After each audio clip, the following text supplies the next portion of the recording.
berita kurang menyenangkannya, ada orang yang ketika berdoa kepada Allah, bukan Allah tidak mengabulkan. Karena hukum doa itu dalam Al-Quran, begitu disampaikan, Allah pasti kabulkan. Quran surah kedua Al-Baqarah, ayat 186. Posisi paling kiri sebelah bawah. Lihat kalimatnya. Wa idza sa'alaka ibadi anni. Muhammad, jika hambaku bertanya padamu mencari-cari aku. Masya Allah. Saya mau tanya sebentar. Kalau ada orang mencari Allah, kira-kira motifnya apa? Butuh. Butuh. Silahkan, kalau sedang butuh kan rajin ibadahnya. Kemarin gajian, naik, lupa. Begitu tertunda 3 bulan, mulai tahajud. Baca Quran, puasa, belum juga dikabulkan. Minta lagi, ya Allah, saya sudah tahajud ya Allah. Sudah puasa, sudah baca Quran, kenapa belum dikabulkan juga? Tahajud baru 1 rakaat. Masya Allah. Baca Quran 1 ayat, puasa setengah hari udah buka. Minta dikabulkan. Lihat teman-teman. Setiap orang mendekat kepada Allah pasti punya permohonan. Lihat jawaban Quran. Ujibu da'watad da'i idza da'ani. Ujib kalimatnya mudhari'. Mudhari' itu progresif terus. Kalau dalam bahasa Inggris present, continuous, future. Present sekarang, continuous terus, future di masa depan. Jadi sifat doa itu, kalau Anda minta sekarang akan dikabulkan. Minta nanti akan dikabulkan. Minta di masa depan akan dikabulkan. Dengan cara Allah yang terbaik, yang dikabulkan menurut maslahat untuk Anda. Jadi sifat doa itu kalau diberikan, pasti dikabulkan. Entah sekarang, besok, atau nanti saat kita siap menerimanya. Yang jadi masalah, ada orang minta yang lain dikabulkan, dia tidak. Ini masalahnya. Dan ternyata bukan Allah nggak ngabulkan, bukan. Ketika Allah akan berikan, tidak tembus pada dirinya. Nih lihat. Ini apa? Jangan katakan wallahu alam, gelas ya.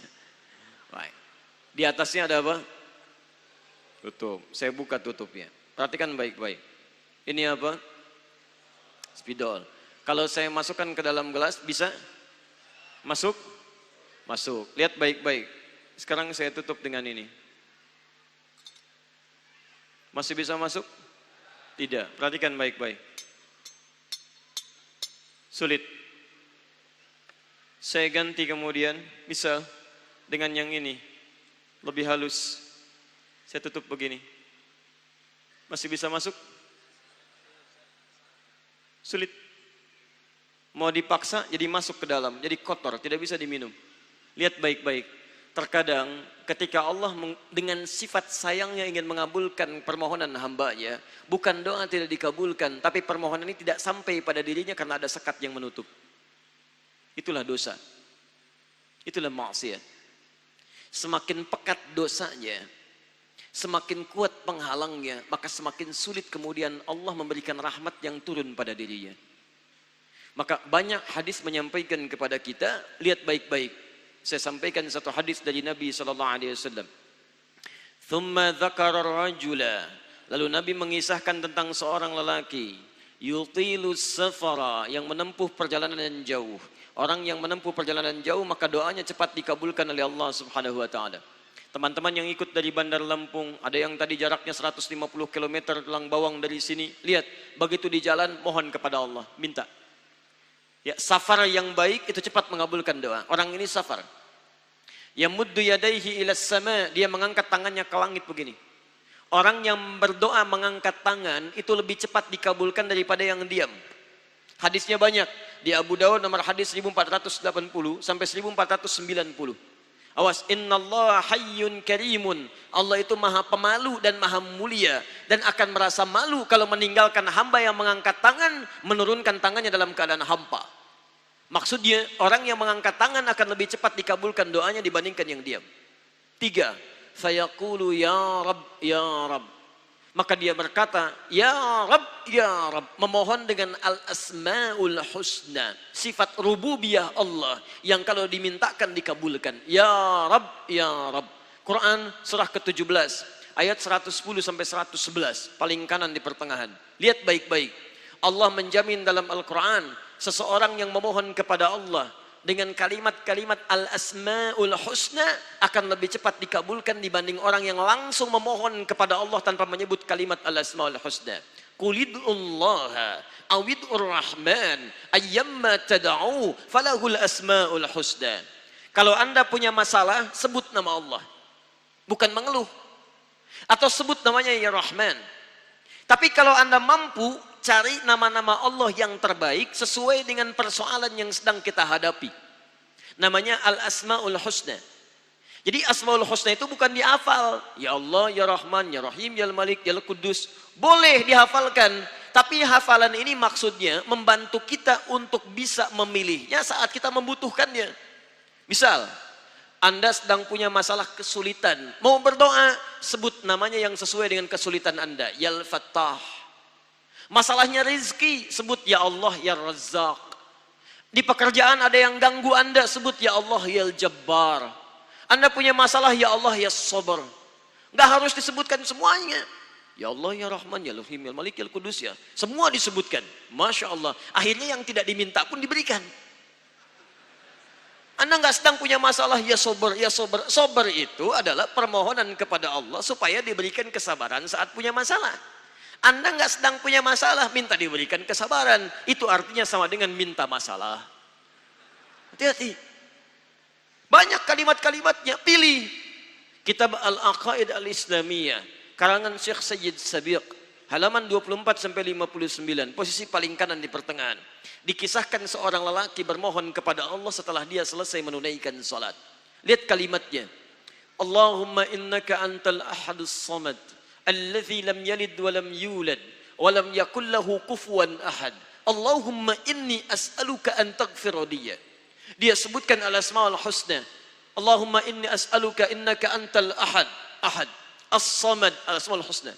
Alladzi lam yalid wa lam yulad wa lam yakul lahu kufuwan ahad. Allahumma inni as'aluka an taghfira li. Mohon ampuni dosa saya ya Allah. Ampuni saya, ampuni saya. Apa jawab Nabi? At-tadri bimadza tas'al? Tahukah engkau barusan mengucapkan kalimat apa saat berdoa? Kata orang ini, wallahu wa rasuluhu a'lam. Kata Nabi, lihat kalimatnya. Faqad du'ita bi asma'illahil a'zam. Idza du'iya biha ajaba wa idza su'ila biha a'ta.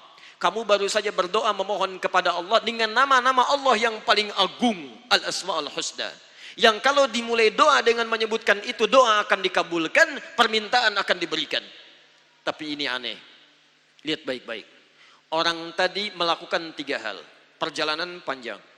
Masih ingat? Mengangkat tangan ke langit.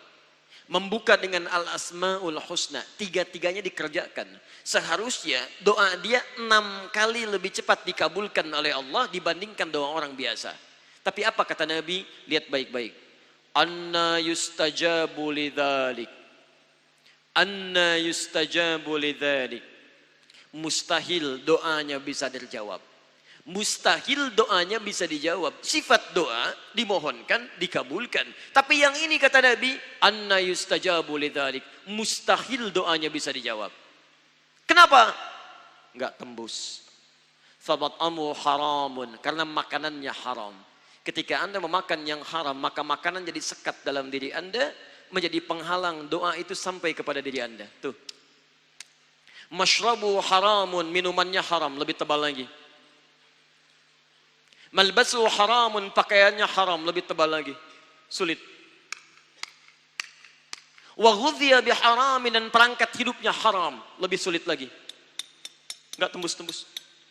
Yang paling celaka dibawa yang haram ke rumah, dimasak kemudian oleh ibunya, dibagikan kepada anak-anaknya, muncul haram di keluarga, maka sulit turun rahmat ke dalam keluarga itu. Makanya kalau sudah maksiat terjadi, maka mohon maaf, rahmat sulit diturunkan, hidayah sulit masuk dalam diri seseorang. Maaf, ini yang haram beredar dengan darah, masuk ke dalam telinga. Quran kemudian muncul surah ke-6 ayat 25. Wa fi adhanihim waqra, di telinganya akan ada sumbatan. Bukan gak bisa dengar, yang lain kedengaran. Cuman ketika diminta yang baik-baik, gak tembus dalam telinganya. Konser musik di GBK, di Jakarta, Masya Allah, dari Lampung kedengaran. Masjid yang jaraknya 5 meter dari rumah, gak nyampe. Ini rumah dia, ini masjid, mikrofon masjid ke rumahnya begini nih. Sepeda ada, motor ada, mobil ada, kendaraan ada. Allahu Akbar. Hayya 'alas shalah.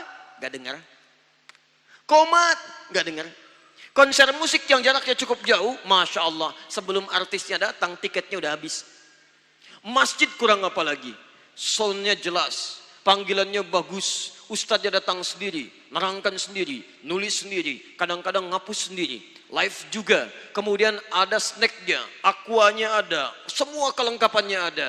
Dengan semua itu belum menyentuh Anda terpanggil untuk datang, coba cek maksiat apa yang sudah Anda kerjakan. Masuk lewat mata dengan darah, maka mata sulit melihat yang baik-baik. Lihat orang joget, ikut joget. Lihat orang olahraga, ikut olahraga. Lihat orang rame, ikut rame. Tapi lihat orang ke masjid, gak ada sentuhan. Lihat mushaf, gak ada sentuhan. Lihat Al-Quran, tidak ada getaran. Lihat Al-Quran, pasang status. Masya Allah. Cek. Jadi kalau Anda diperlihatkan kebaikan-kebaikan, belum tampil sentuhan dalam jiwa Anda, ada maksiat yang pernah dikerjakan oleh mata. Jika Anda melihat pasangan Anda di rumah tidak punya ketertarikan, tapi lihat pasangan orang lain banyak ketariknya, ada yang salah dalam diri Anda. Istri sendiri dilihat tidak menyenangkan. Istri orang kayaknya enak dilihatnya. Anda lihat apa selama hidup? Coba cek. Apa yang Anda lihat di handphone Anda? Begitu Anda lihat teman-teman sekalian, Anda buka, Anda langsung palingkan yang tidak baik. Ini enggak bagus. Astagfirullah, buang. Iman Anda bagus. Tapi ketika Anda amati, astagfirullah. Astagfirullah. Masya Allah. Ada maksiat di mata itu. Nah, pelan-pelan. Maksiat yang kecil masih halus. Halus masih bisa masuk, kedengaran. Semakin banyak, banyak bertumpuk jadi besar. Besar bahasa Arabnya adalah kabir. Kabir itu besar. Tapi kalau yang besar semakin melekat, kuat, melekat, maka berubah bentuknya menjadi jama'. Kabir menjadi al-kabair. Al-kabair. Jadi kabair itu adalah dosa-dosa yang sudah menjadi besar, yang terakumulasi, yang bahayanya itu selain bisa menghambat rahmat turun kepada kita, juga mampu menangkal doa-doa untuk dikabulkan oleh Allah Subhanahu wa ta'ala.